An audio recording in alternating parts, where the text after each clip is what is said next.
ಆದಿಮಲೆ ಮಾದಪ್ಪನವರಿಗೆ ಪ್ರಣಾಮಗಳು. ಒಂದು ಕೈಗೆ ಬಿಟ್ರೆ ಕಾಟಿಮಲೆ ಮಾದಪ್ಪ. ಕಠಿಣವಾದ ಮಲೆಯಲ್ಲಿ ತಪಸ್ಸನ್ನ ಹಾಕಿರುವ ಮಾದಪ್ಪನವರೇ ಪ್ರಣಾಮ.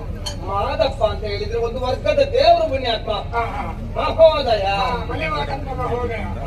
ಮಹೋದಯ ನಾಮ. ಮಹೋದಯ ನಿಮಗೆ ನನ್ನ ಪ್ರಣಾಮಗಳು. ಕುಮಾರ ಬಾಲ ನಿನ್ನನ್ನು ನೋಡಿದ ಅಯ್ಯ ಮಾದೇವಪ್ಪ. ಮಾದೇವಪ್ಪ ನಿನ್ನಪ್ಪ ಮಹೋದಯ.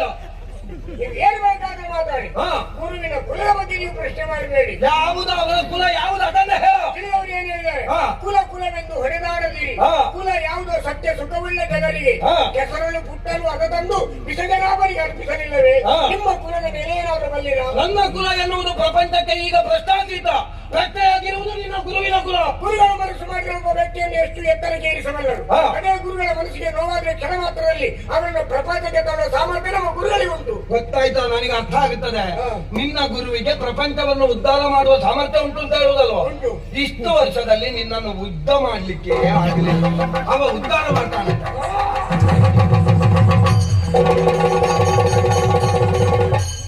ಒಂದು ದಿವಸ ಹೊಡೀತದೆ ನೋಡು. ಮಸಳೆಗಾದೆ ಆಗುತ್ತದೆ ಒಂದು ದಿವಸ. ಯಾರು ಹತ್ತಿರ ಬರುವುದಿಲ್ಲ ಪಾಪಿ. ಗುರುಗಳ ಬಗ್ಗೆ ಕೆಟ್ಟದಾಗಿ ಮಾತಾಡಿ. ವಿಶ್ವಾಮಿತ್ರ ನಿಮಗೆ ಶಾಪವನ್ನು ಕೊಡುವುದಿಲ್ಲ. ನಾನು ಕೊಡುವುದಿಲ್ಲ. ಯಾಕೆ? ಇಷ್ಟು ವರ್ಷ ಸರಸ್ವತಿ ದೇವಿಯನ್ನು ಆರಾಧನೆ ಮಾಡಿಕೊಂಡು ಬಂದಿರುವ ಪವಿತ್ರವಾದ ನಾಲಿಗೆಯಲ್ಲಿ ನಿಮಗೆ ಶಾಪವನ್ನು ಕೊಟ್ಟು ಅದರ ಶಕ್ತಿಯನ್ನು ಕಳ್ಕೊಳ್ಳಿಕ್ಕೆ ನಾನು ತಯಾರಿಲ್ಲ. ನನಗೆ 2 ವರ್ಷದ ನಂತರ ಬೇಕು ಶಕ್ತಿ ನಾಲಿಗೆ. ಇದೆಂತದ್ದು ಬಿಸಿ ನೀರ? ಹೋಗೋದ ಬೆರಕೆ ಮಾಡ್ಕೊಂಡು ಹೋಗಿದ. ಅದು ನಿನ್ನ ಕೈ ಚೀಲದಲ್ಲಿರುವುದು ಪಾಪಿ ಬೆರಕೆ ಮಾಡಿದ್ದು. ಇದು ಶುದ್ಧೋದಕ. ಶಾಪವನ್ನು ನಾನು ಗೊತ್ತಿದ್ದೆ, ಆದ್ರೆ ಕೊಡಲಾರೆ. ನನ್ನ ಶಾಪವನ್ನು ಪಡೆಯುವ ಅರ್ಹತೆಯೂ ನಿನಗಿಲ್ಲ. ಇಲ್ಲ, ನಾನು ಬಿಟ್ಟ ಇದ್ದೀನಿ ಅಂತ ನನ್ನ ವೈಯಕ್ತಿಕ ವಿಚಾರಕ್ಕೆ ನೀವು ಕೈ ಹಾಕಿದ್ದೀರಿ. ಹಾಕಿದ್ದೇನೆ. ಒಂದು ಮಾತು ನೆನಪಿಸಿಕೊಳ್ಳಿ. ಯಾವುದು? ಎಳೆಗರನ್ನು ಎತ್ತಾಗದೆ, ಎಳೆಗರನ್ನು ಎತ್ತಾಗದೆ, ಮಿಡಿ ಬಣ್ಣಾಗದೆ, ಬೆಟ್ಟದ ಬಣ್ಣಾಗದೆ, ನನ್ನಲ್ಲಿ ಸಾಹಿತ್ಯ ನಗ್ರೋಧ ಬೀಜಮಂ ಸಿಡಿದು ಕೆಲಮಂ ಪೆರ್ಮರನಾಗದೆ. ಇದೇ ಒಂದು ದೊಡ್ಡ ಪೆರ್ಮರಿ.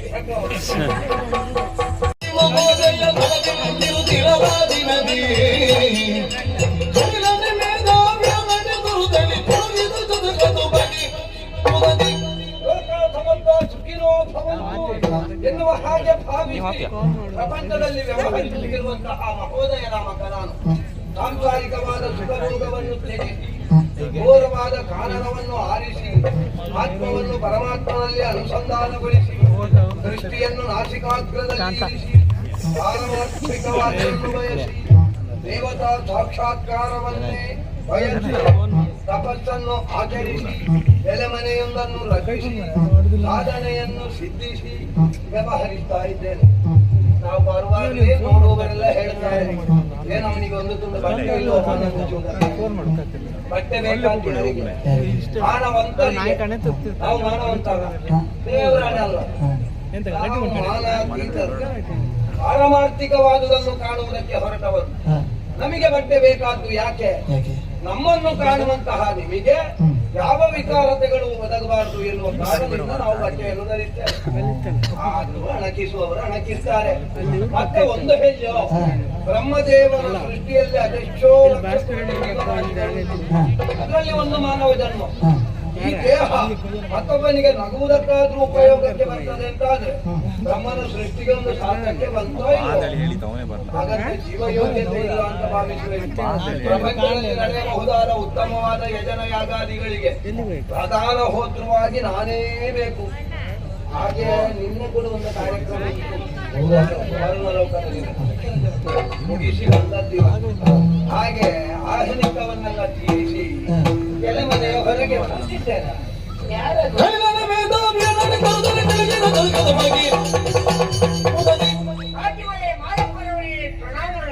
ಒಂದು ಕೈಗೆ ಬಿಟ್ರೆ ಕಾಟಿಮಲೆ ಮಾದಪ್ಪ. ಕಠಿಣವಾದ ಮಲೆಯಲ್ಲಿ ತಪಸ್ಸನ್ನ ಹಾಕಿರುವ ಮಾದಪ್ಪನವರೇ ಪ್ರಣಾಮ. ಮಾದಪ್ಪ ಅಂತ ಹೇಳಿದ್ರೆ ಒಂದು ವರ್ಗದ ದೇವರು ಪುಣ್ಯಾತ್ಮ. ಮಹೋದಯ ಮಲೆ ಮಾದಪ್ಪ ಮಹೋದಯ.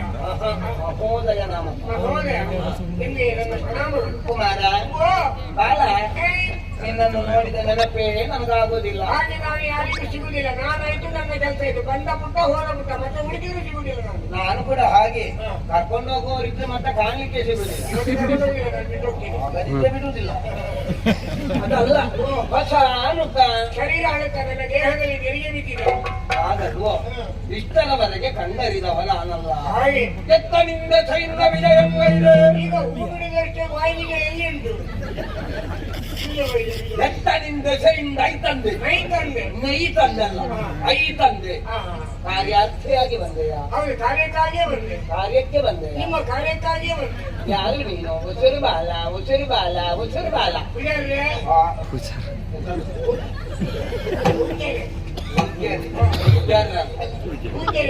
ಮಹಾಮೇಧಾವಿಗಳು, ಮಹಾತಪಸ್ವಿಗಳು, ಮಹಾಜ್ಞಾನಿಗಳು, ಮಹಾಭಾಗ್ಯಗಳಂತ ವಿಶ್ವಾಮಿತ್ರನ ಭಕ್ತರ ಶಿಷ್ಯನ.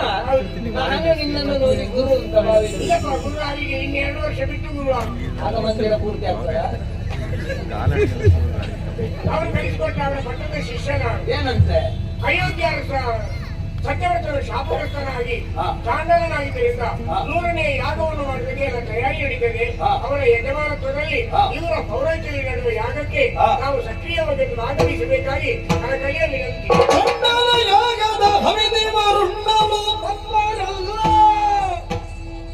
ಮಂಡಲ ಭೋಗುರ ವಲ್ಯರು ಖಂಡಿತ ಚಿರ ಸಮುದ್ರದಿಗಾಗಿಯೂ ಮುಳುಗಲು ರಗದಿದಗೆ ದೊರೆ ಸತ್ಯ ಚೀರಲು ಸಾಧ್ಯವಿಲ್ಲ.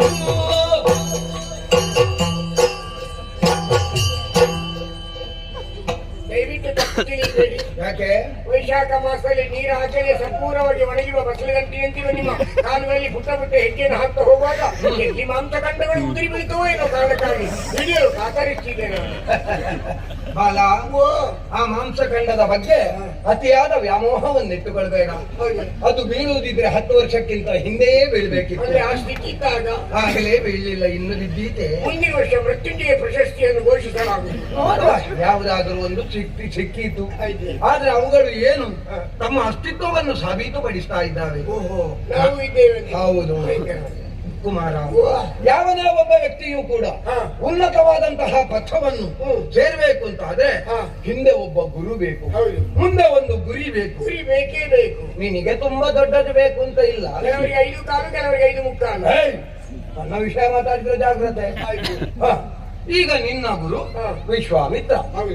ಅವನ ಗುರು ಯಾರು? ನಾನು ಕೇಳಲಿಲ್ಲ ಎನ್ನುವುದು ನನ್ನ ಪ್ರಶ್ನೆಗೆ ಉತ್ತರ ಅಲ್ಲ. ನನಗೆ ಅಗತ್ಯ ಬೀಳಲಿಲ್ಲ ಎನ್ನುವುದು ಪ್ರಶ್ನೆಗೆ ಉತ್ತರ ಅಲ್ಲ ಅಂತ ಹೇಳಿದ್ದು. ನಿಲ್ಲುವುದಕ್ಕೆ ಮಠದ ವ್ಯವಸ್ಥೆಯನ್ನು ಹೊತ್ತೊತ್ತಿಗೆ ಸರಿಯಾಗಿ ಊಟ ಬರ್ತದೆ, ಮಾನ ಮುಚ್ಚಲಿಕ್ಕೆ ಬಟ್ಟೆ ಕೊಟ್ಟಿದ್ದಾರೆ, ಜ್ಞಾನಾರ್ಥನಿಗೆ ವಿದ್ಯೆ ಉಂಟು. ಈಗಿರುವಾಗ ನಮಗೆ ಯಾಕೆ ಅಧಿಕ ಪ್ರಸಂಗ? ನಮ್ಮ ಸನಾತನ ಪ್ರಪಂಚದಲ್ಲಿ ನಡೆಯುವಂತಹ ದೊಡ್ಡ ತಪ್ಪು ಯಾವುದು ಅಂತ ಕೇಳಿದ್ರೆ ಇದೆ. ಯಾವುದು? ನನಗೆ ತಿನ್ಲಿಕ್ಕೆ ಉಂಟು, ನನ್ನ ಮನೆಗೆ ಬೇಕಾದಷ್ಟುಂಟು, ನನ್ನ ಹೆಂಡತಿ ಮಕ್ಕಳು ಸೌಖ್ಯದಲ್ಲಿದ್ದಾರೆ, ಎಲ್ಲಿ ಏನು ಆದ್ರೆ ನನಗೇನು ಎನ್ನುವಂತಹ ಒಂದು ಕೀಳು ಮನೋಭಾವನೆ. ನಾವು ದೊಡ್ಡವರ ನೈತಿಕತೆಯನ್ನಾದರೂ ಪ್ರಶ್ನಿಸಲೇಬೇಕು. ನಮ್ಮ ನೈತಿಕತೆ ಸರಿಯಿಲ್ಲದ ಮೇಲೆ ಇನ್ನೊಬ್ಬರ ನೈತಿಕತೆಗೆ ಕೈಯಾಗಿ ಪ್ರಯೋಜನ ಇತ್ತು. ನಮ್ಮ ನೈತಿಕತೆ ಅಂತ ನನ್ನದು ಸೇರಿಸಬೇಡ. ನನ್ನ ನೈತಿಕತೆ ಸರಿ ಉಂಟು, ನಿನ್ನದನ್ನು ಮಾತ್ರ ಹೇಳು. ದೊಡ್ಡವರ ನೈತಿಕತೆಯನ್ನು ಪ್ರಶ್ನಿಸಲೇ ಉಳಿಯುವುದೇ ನಾವು ಮಾಡುವ ಕ್ಷಮ್ಯ ಅಪರಾಧ. ಅಷ್ಟ ಮಾಡಲೇಬೇಕು. ಗುರುಪೀಠದಲ್ಲಿ ಇರುವವನಾದೇನು? ಅವ ಯಾವ ಜಾತಿ? ಬ್ರಾಹ್ಮಣ. ಯಾರು ಹೇಳಿದ್ದು? ಅಲ್ಲ, ಯಾರು ಹೇಳಿದ್ದು? ನೀವು ಹೇಳಿದ ಕೂಡಲೇ ಬ್ರಾಹ್ಮಣ ಆಗುವುದಕ್ಕುಂಟ? ತುಂಬಾ ಮಠಾಧಿಪತಿಗಳು ಒಪ್ಪಿದ್ದಾರೆ, ಶಿಷ್ಯರೆಲ್ಲ ಒಪ್ಪಿದ್ದಾರೆ. ಶಿಷ್ಯರೆಲ್ಲ ಒಪ್ಪಿದ ಕೂಡಲೇ ಬ್ರಾಹ್ಮಣ್ಯ ಬರ್ತಲ್ಲ. ಜಪ ತಪಾದಿ ಕರ್ಮಗಳು ನಿರಂತರವಾಗಿ ನಡೀತದೆ, ಯಾಗ ಹೋಮಗಳು ನಿರಂತರವಾಗಿ ನಡೀತಾ ಇದೆ. ಅದು ಬ್ರಾಹ್ಮಣನಲ್ಲದವನು ಮಾಡ್ತಾನೆ ಅಂತ. ಚೊರೆ ಮಾರಿ ಇನ್ನಷ್ಟು ದೊಡ್ಡ ಚೊರೆ ಯಾರು ಇಲ್ಲ. ನಾನು ಹೇಳ್ತೇನೆ, ಅವ ಕ್ಷಾತ್ರೇಯ, ವಿಶ್ವರಥನ ಮಗ, ಗಾದಿಯ ಮಗ. ಗಾಂಧಿಯ ಮಗ? ಗಾದಿಯ ಮಗ. ಒಂದು ಹೊತ್ತಿಗೆ ವಸಿಷ್ಠರ ಜೊತೆಯಲ್ಲಿ ವಾಗ್ವಾದವನ್ನು ಮಾಡಿ ದಿಗ್ಬಲಂ ಕ್ಷತ್ರೇಯ ಬಲಂ ಬ್ರಹ್ಮತೇಜ ಬಲಂ ಬಲಂ ಬಲಂ ಬಲಂ ಸುಣ್ಣಂ ಬಲಂ ಎನ್ನುವ ಹಾಗೆ ಮುಗಿದು ಶಾಸ್ತ್ರವನ್ನು ಬಿಟ್ಟಂತಹ ಅವನಿಗೆ ಬ್ರಾಹ್ಮಣ್ಯ ಲಭಿಸಿದ ಸಿಗುತ್ತದ? ಏನು ಬ್ರಾಹ್ಮಣ್ಯ ಅಂತ ಹೇಳಿದ್ರೆ ಯೋಗ್ಯತೆ ಇಲ್ಲ ಅಂತ ಭಾವಿಸಿದ್ಯಾ? ಬ್ರಹ್ಮನ ಮುಖದಿಂದಲೇ ಆವಿರ್ಭಾವಗೊಂಡದ್ದು ಬ್ರಾಹ್ಮಣ್ಯ. ಬ್ರಾಹ್ಮಣ್ಯವನ್ನು ಪಡೆಯುವಂತವನಿಗುವಂತಹ ಅರ್ಹತೆ ಬೇಕು. ಕರ್ಮಣೇ ಜಾಯತೆ ಜಂತು ಕರ್ಮಣೇ ಜಾಯತೆ ದ್ವಿಜಃ ಬ್ರಹ್ಮಜ್ಞಾನೇನ ಇತಿ ಬ್ರಾಹ್ಮಣ ಬ್ರಹ್ಮಜ್ಞಾನವನ್ನು ಪಡೆದಿರಬೇಕು.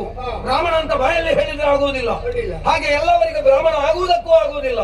ಈಗ ಒಂದು ಕ್ಷೀರಸಾಗರದಲ್ಲಿ ಕರ್ರಗಿರುವ ಕಾಗೆ ಒಂದು ಸ್ನಾನ ಮಾಡಿದ್ರೆ ಅದು ಬೆಳ್ಳಗಾಗ್ಲಿಕ್ಕುಂಟೆ. ನಾಡಿಗೆ ಮಾತುಂಟಲ್ರಿ, ಕಂಡುಗದ ಹಾಲಲ್ಲಿ ಇದ್ದೊಡೆ ಅದು ದುಡಿಪಾದ ಬಲ್ಲುದೆ. ಬೇಡ, ಬೆಕ್ಕಿನ ಮರಿಯೊಂದನ್ನು ಸಿಂಹದ ಬೋನಿನಲ್ಲಿಟ್ಟು ಸಾಕಿ ಸಲಹಿ ಸಿಂಹದ ಸಂಸರ್ಗದಿಂದ ಅದರ ಸ್ವಭಾವ ಬೇರಾಗುವುದಕ್ಕೆ ಸಾಧ್ಯ ಉಂಟೆ? ಮಾರ್ಚಾಲ ಪುಳಿ ಅಪ್ಪುದೆ. ಹಾಗಾದ್ರೆ ಅದು ಹೇಗೆ ಸಾಧ್ಯವಿಲ್ವೋ? ಬ್ರಾಹ್ಮಣ್ಯ ಎನ್ನುವುದು ಮತ್ತೊಬ್ಬನಿಗೆ ಬರುವುದಕ್ಕೆ ಸಾಧ್ಯವೇ ಇಲ್ಲ. ಇನ್ನು ಸತ್ಕರ್ಮಗಳನ್ನು ಆಚರಿಸಬೇಕಾದಂತಹ ಯೋಗ್ಯತೆ ಬ್ರಾಹ್ಮಣನಾದವನಿಗೆ ಬರ್ತದೆ. ಸತ್ಕರ್ಮಗಳು ಯಾವುದೆಲ್ಲ ಅದೀಗ ಅಗತ್ಯ ಉಂಟಾ? ಬೇಕಾದ್ದು ಒಂದು ತಲೆಗೆ ಹೋಗುದಿಲ್ಲ, ಬೇರೆಲ್ಲ ಹೋಗ್ತದೆ. ಮಾತಾಡುವ ವೇಗದಲ್ಲಿ ಮರೆತು ಹೋಗಿ ಎನ್ನುವುದನ್ನು ಕೈಗಾರಿಕೆ ಕೇಳಿ ನನಗೆ ಮರ್ತೋಗಿದಂತ ಯಾರು ಹೇಳಿದ್ದು? ಈ ಪ್ರಪಂಚದಲ್ಲಿ ತುಂಬಾ ಮಂದಿ ಇರ್ತಾರೆ. ಹೇಗೆ? ಕೆಲವರಿಗೆ ಗೊತ್ತುಂಟು ಅನ್ನೋದು ಗೊತ್ತಿಲ್ಲ, ಕೆಲವರಿಗೆ ಗೊತ್ತಿಲ್ಲ ಅನ್ನೋದು ಗೊತ್ತುಂಟು. ಈ ಗೊತ್ತಿದ್ದನ್ನು ಗೊತ್ತಿಲ್ಲ ಅಂತ ಹೇಳಿದ್ರೆ, ಗೊತ್ತಿಲ್ಲದನ್ನು ಗೊತ್ತುಂಟು ಅಂತ ಹೇಳಿದ್ರೆ, ಗೊತ್ತಿದ್ದು ಗೊತ್ತಾಗಿಲ್ಲ ಗೊತ್ತಾಯ್ತು ಅಂತ ಹೇಳುವವರು ತುಂಬಾ ಮಂದಿ ಇದ್ದಾರೆ. ಹೇಳುವುದಕ್ಕೆ ತೊಂದರೆ ಇರುವ ತೊಂದರೆ ಆದರೆ ಹೇಳುವುದಕ್ಕೆ ತೊಂದರೆ, ಹೇಳುವುದಕ್ಕೆ ತೊಂದರೆ ಇರುವ ತೊಂದರೆ ಆದರೆ ಹೇಳುವುದಕ್ಕೇನು ತೊಂದರೆ? ಗಂಟೆಗೆ ತಂದಕಪ್ಪೇನೆ ಕೌಂಟ್ ಆಗ್ಬಿಟ್ಟಿದೆ. ಅದು ನಿನ್ನ ತಲೆಗೆ ಹಾಕಬೇಕು. ಯಜನ ಯಾಜನ, ಅಧ್ಯಯನ ಅಧ್ಯಾಪನ, ದಾನ ಪರಿಗ್ರಹಣ, ಇದು ಷಟ್ಕರ್ಮಗಳು. ಇದನ್ನು ಆಚರಿಸುವಂತಹ ಯೋಗ್ಯತೆ ಬ್ರಾಹ್ಮಣನಾದವನಿಗೆ ಬರ್ತದೆ. ಇದರಲ್ಲಿ ಬ್ರಾಹ್ಮಣ ಯಾರು? ಹೇಗೆ ಬ್ರಾಹ್ಮಣ? ತಪಾದಿಗಳು ಮಾಡಿದ ಕೂಡಲೇ ಬ್ರಾಹ್ಮಣ ಆಗುವುದಕ್ಕುಂಟು. ನೀನು ಅದಕ್ಕಿಂತ ದೊಡ್ಡ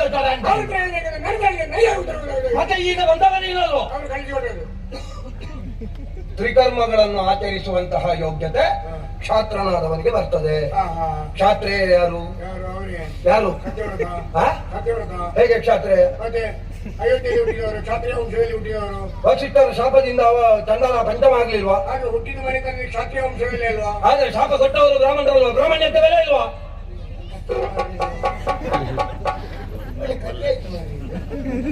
ಒಬ್ಬ ಬ್ರಾಹ್ಮಣನ ಅಲ್ಲದವ ಮಾಡಿಸುವ ಯಾಗ, ಒಬ್ಬ ಕ್ಷಾತ್ರೇಯನಲ್ಲದವ ಮಾಡುವ ಯಾಗ. ನಾಯಿಯ ಮಾಂಸವನ್ನು ತಿಂದವರು, ಗೋಮಾಂಸವನ್ನು ಸಂಸ್ಕರಿಸದೆ ತಿಂದವರು ಎಲ್ಲ ಯಜನ ಯಾಗಾದಿಗಳನ್ನು ಮಾಡುವುದಕ್ಕೆ ಹೊರಟಿದ್ದಾರೆ. ಅದಕ್ಕೆ ಪ್ರಧಾನ ಹೋತ್ರವಾಗಿ ಯೋಗ್ಯತಾವಂತ ಮಹೋದಯ ಬರಬೇಕು. ನಿನ್ನ ಗುರುವಿನ ಕುಲ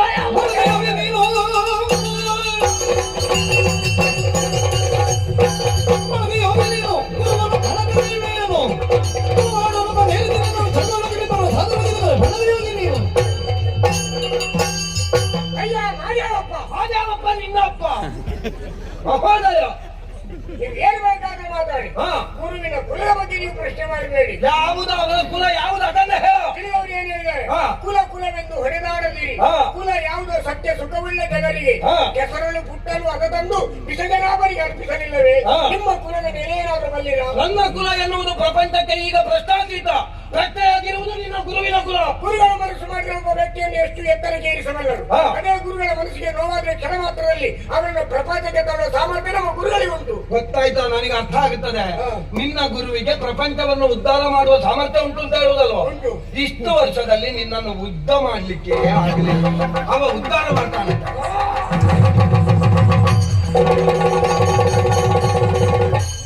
ಒಂದು ದಿವಸ ಹೊಡೀತದೆ ನೋಡು, ಮಸಳೆಗಾದೆ ಆಗುತ್ತದೆ ಒಂದು ದಿವಸ. ಯಾರು ಹತ್ತಿರ ಬರುವುದಿಲ್ಲ ಪಾಪಿ. ಏನೋ ಗುರು ಪ್ರಾಣಿಯಾದರೂ ತನ್ನ ಮರಿಯ ಮಾಂಸವನ್ನು ತಿನ್ನುವುದಿಲ್ಲ. ತನ್ನ ಸ್ವಾರ್ಥಕ್ಕೆ ಬೇಕಾಗಿ, ತನ್ನ ವಂಶಕ್ಕೆ ಬೆಳಬೇಕಾದಂತಹ, ವಂಶದ ಬೆಳಕಾಗಬೇಕಾದಂತಹ ತನ್ನ ಮಕ್ಕಳನ್ನು ಬಲಿಕೊಟ್ಟ ಪಂಚ ವಿಶ್ವಾಮಿತ್ರ. ನಿನ್ನ ಮುಂದೆ ಬೈತೇನೆ. ಕೊಡುವುದಿಲ್ಲ. ಯಾಕೆ? ಇಷ್ಟು ವರ್ಷ ಸರಸ್ವತಿ ದೇವಿಯನ್ನು ಆರಾಧನೆ ಮಾಡಿಕೊಂಡು ಬಂದಿರುವ ಪವಿತ್ರವಾದ ನಾಲಿಗೆಯಲ್ಲಿ ನಿಮಗೆ ಶಾಪವನ್ನು ಕೊಟ್ಟು ಅದರ ಶಕ್ತಿಯನ್ನು ಕಳ್ಕೊಳ್ಳಿಕ್ಕೆ ನಾನು ತಯಾರಿಲ್ಲ. ನನಗೆ 2 ವರ್ಷದ ನಂತರ ಬೇಕು ಶಕ್ತಿ ನಾಲಿಗೆ. ಇದೆಂತದ್ದು ಬಿಸಿ ನೀರ? ಹೋಗುವಾಗ ಬೆರಕೆ ಮಾಡ್ಕೊಂಡು ಹೋಗುದ. ಅದು ನಿನ್ನ ಕೈ ಚೀಲದಲ್ಲಿರುವುದು ಪಾಪಿ, ಬೆರಕೆ ಮಾಡಿದ್ದು. ಇದು ಶುದ್ಧೋದಕ. ಶಾಪವನ್ನು ನಾನು ಗೊತ್ತಿದ್ದೆ, ಆದ್ರೆ ಕೊಡಲಾರೆ. ನನ್ನ ಶಾಪವನ್ನು ಪಡೆಯುವ ಅರ್ಹತೆಯೂ ನಿನಗಿಲ್ಲ. ಇಲ್ಲ, ನಾನು ಬಿಟ್ಟ ಇದ್ದೀನಿ ಅಂತ ನನ್ನ ವೈಯಕ್ತಿಕ ವಿಚಾರಕ್ಕೆ ನೀವು ಕೈ ಹಾಕಿದ್ದೇನೆ. ಒಂದು ಮಾತುಗಳನ್ನು ಬಿಟ್ಟುಕೊಳ್ಳಿ. ಯಾವುದು? ಎಳೆಗರುಮು ಎತ್ತಾಗದೆ, ಎಳೆಗರುಮು ಎತ್ತಾಗದೆ, ಮಿಡಿ ಬಣ್ಣಾಗದೆ, ಬೆಟ್ಟದ ಬಣ್ಣಾಗದೆ, ನನ್ನಲ್ಲಿ ಸಾಹಿತ್ಯ ನಗ್ರೋಧ ಬೀಜಮಂ ಸಿಡಿದು ಕೆಲಮಂ ಪೆರ್ಮರನಾಗದೆ. ಇದೇ ಒಂದು ದೊಡ್ಡ ಪೆರ್ಮರಿ. ಗಂಟೆಗಳ ಮದುವೆಗೆ ಶ್ವಾನಗಳ ನೆಂಟರು ಗುಂಟಗಾಸವನ ಗಾಯನ ಅಂತ ಹೇಳಿದಾಗೆ ಇವರಲ್ಲಿ ಮಾತಾಡಿ ಪ್ರಯೋಜನ ಇಲ್ಲ. ವಿಶ್ವಾಮಿತ್ರನಲ್ಲೇ ಘಂಟಾಘೋಷವಾಗಿ ನಾನು ಪ್ರಶ್ನೆಯನ್ನು ಕೇಳ್ತಾ ಇದ್ದೇನೆ. ಅವನಿಗೆ ಯೋಗ್ಯತೆ ಉಂಟು ಅಂತಾದ್ರೆ ತನ್ನ ಕುಲವನ್ನು ಪ್ರಾಪಂಚಿಕರ ಮುಂದೆ ಅಭಿವ್ಯಕ್ತಗೊಳಿಸಲಿ. ತದನಂತರ ಅವನ ಯಜ್ಞಕ್ಕೆ ಪ್ರಧಾನ ಹೋತ್ರವಾಗಿ ನಾನೇ ಹೋಗುತ್ತೇನೆ. ನೆನಪಿರಲಿ. ನೀವು ಹೆದರಬೇಡಿ. ಹೋಗಿ ಬಾ. ಹೋಗು.